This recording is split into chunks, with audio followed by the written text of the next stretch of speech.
Good. It's time now for Bob Bailey as... Johnny Dollar. Hi, Johnny. Dan McKay, Harbor Police. Dan, I was planning to drop by and see you about the sinking of the Molly K, but I've been pretty busy since I got here. Yeah, so I've heard. Johnny, you're under arrest. What did I do? Park in a red zone, walk in the grass? I'm not kidding. I mean it. Oh, what's the charge? Now, let's see. Assault battery, aggravated assault, assault with intent to do bodily injury. Oh, Dan, that's enough. But you want to know who signed it? I already know. That's practically an admission of guilt. You know that. But I've got witnesses. So is he. Huh? I think you'd better come down and talk about it. Or you'll send out the wagon, is that it? I'm serious, Johnny. All right, Dan, I'll be down.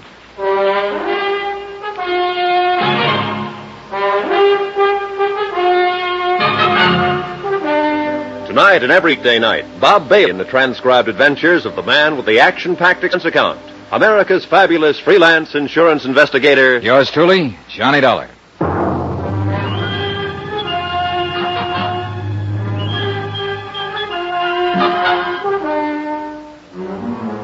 From Special Investigator Johnny Dollar, location San Francisco, to the Home Office Marine and Maritime Casualty at Hartford, Connecticut. Assignment, the Molly K matter. Expense account continued.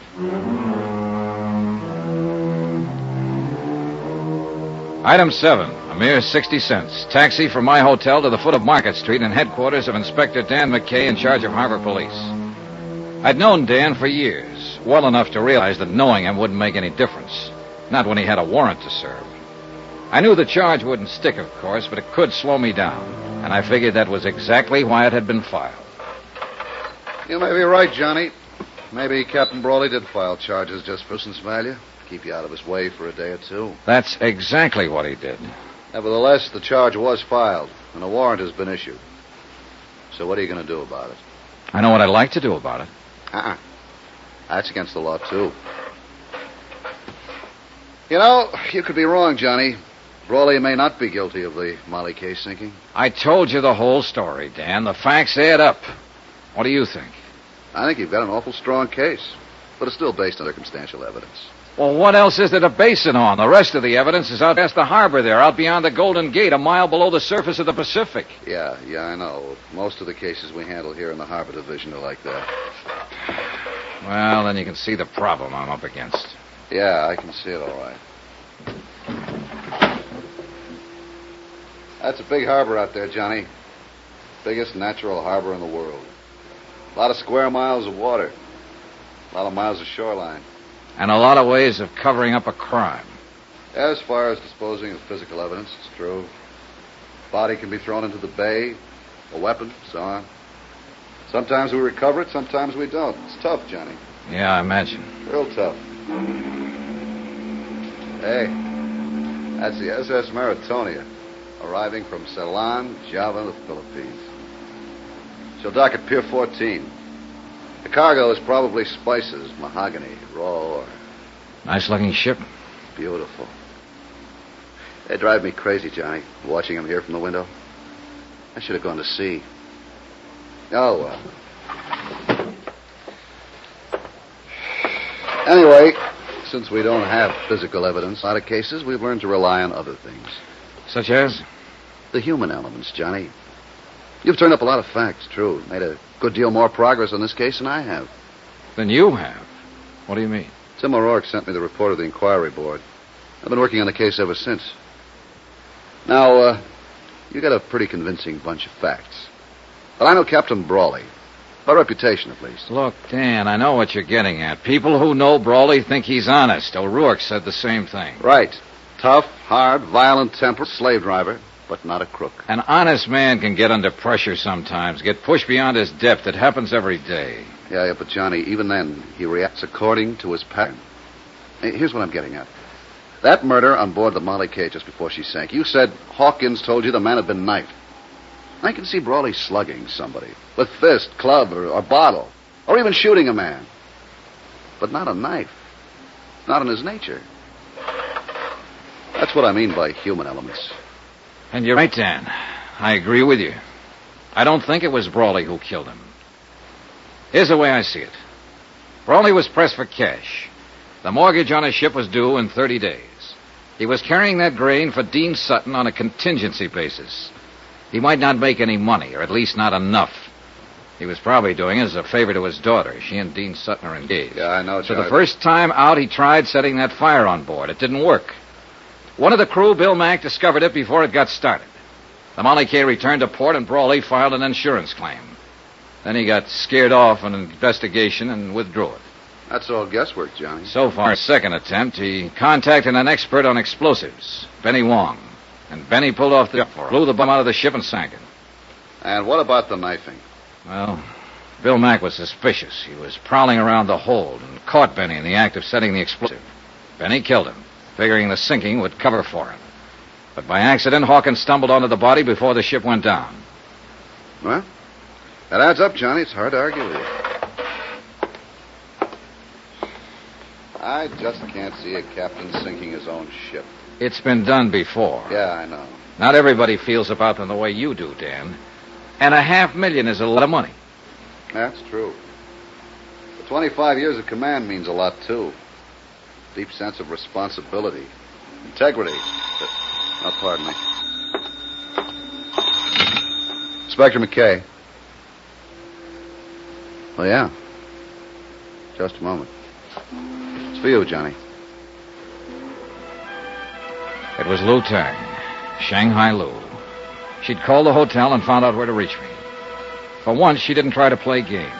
She spoke briefly and straight to the point. And she told me what I wanted to know the most. When I hung up, I knew I was on the last lap. I had the case right in my hand. Well, what's up, Johnny? What is it? Dan, how would you like to come along and talk to the man who blew up the Molly K?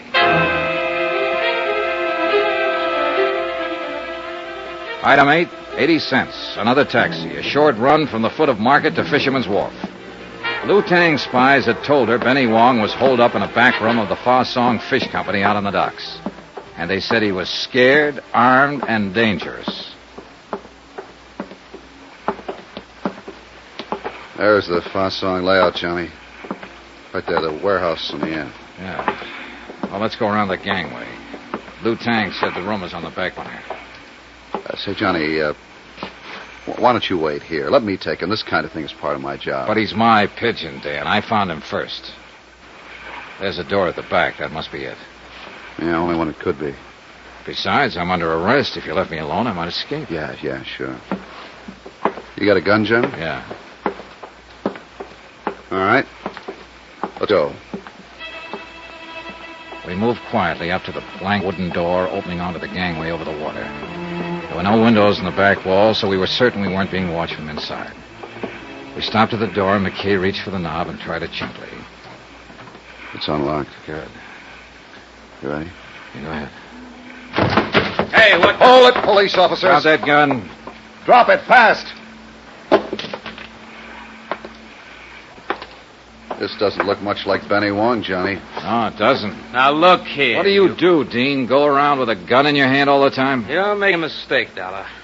I don't know any more about this than you do. Any more about what? What are you doing here, Never Dean? mind, Johnny. Here's what he means. Huh? Oh. Well. So we don't talk to Benny. Shot 3 times. Yeah. Any one of the bullets would have done the job.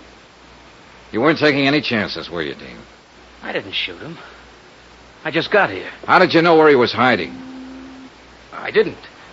I didn't know anything about him. I got a phone call. Somebody said to meet them here. Said they gave me the lowdown on the sinking of the Molly K. What somebody? Who was it? I don't know. Man or woman? Man, I think. Voice was muffled, so I came here to meet them. And we find you standing over a dead man with a gun in your hand. I found them like that. I figured it was a trap. I don't know anything about it. Oh, no, of course you don't. You're just a babe in the woods. Hold it, having Johnny. Barking up a wrong tree. What do you mean? This man's been dead for several hours. Since early morning, I'd say. And he was shot with a .45. This gun of Sutton's is a .32. So that's that. Johnny, what was the caliber of the gun you saw Captain Brawley wearing?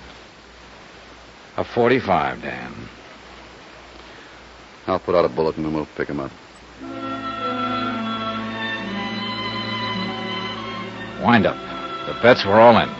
There was nothing more ahead but the showdown. Dan tore up the warrant on me, of course, and I went back to my hotel room to wait it out. That seemed the safest place to be. Brawley would be desperate now, half out of his mind. And of all the people he hated most, I was number one. So I lay back on my bed and waited.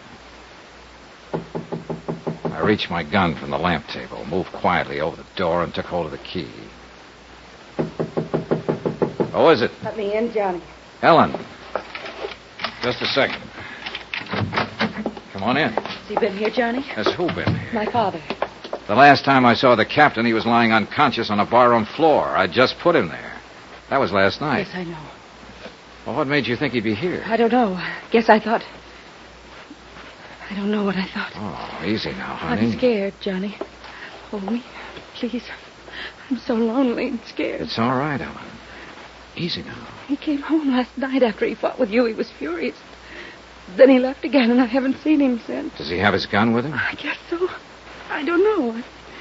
I don't know anything. Help me, Johnny, won't you? Of course I will. Hold me tight. Kiss me. Ellen, Last honey, night look. when you kissed me, I wasn't scared then. I wasn't lonely. Look, honey, would you... Hold me, Johnny. Closer. Wait a second. Johnny Dollar. Dan McKay, Johnny. Yeah, Dan. We picked up Brawley on the waterfront half an hour ago. Thought you'd want to know. What's he say? Denies everything. Says he was asleep all night. Says his daughter will back him up. I happen to know different on that. Yeah, I figured he was lying. We'd already been out to his house. Found his gun. It's been fired 3 times, Johnny. And the bullets match. When Ellen Brawley left my room a while later, I still hadn't told her about her father's arrest. I didn't have the heart. She'd tried her best to protect him, cover for him.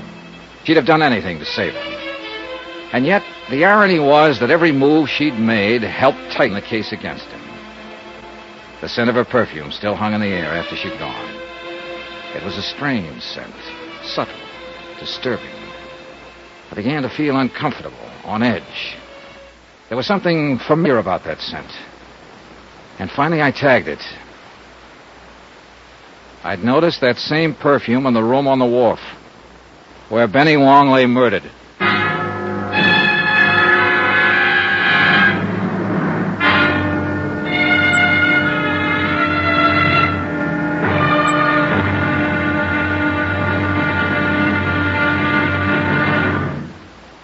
Now, here's our star, Bob Bailey, to tell you about tomorrow's episode of this story. Thanks. Tomorrow night, a deadly rendezvous on the fog-shrouded waterfront. And an explosion that rocked the city. Payoff. Join us, won't you?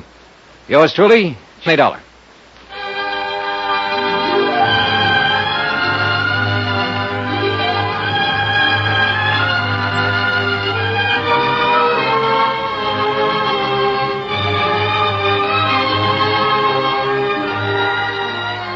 Yours truly, Johnny Dollar, is transcribed in Hollywood. Written by Les Crutchfield, the entire production is under the direction of Jack Johnstone. Be sure to join us tomorrow night, same time and station, for the next exciting episode of Yours truly, Johnny Dollar. Roy Rowan speaking.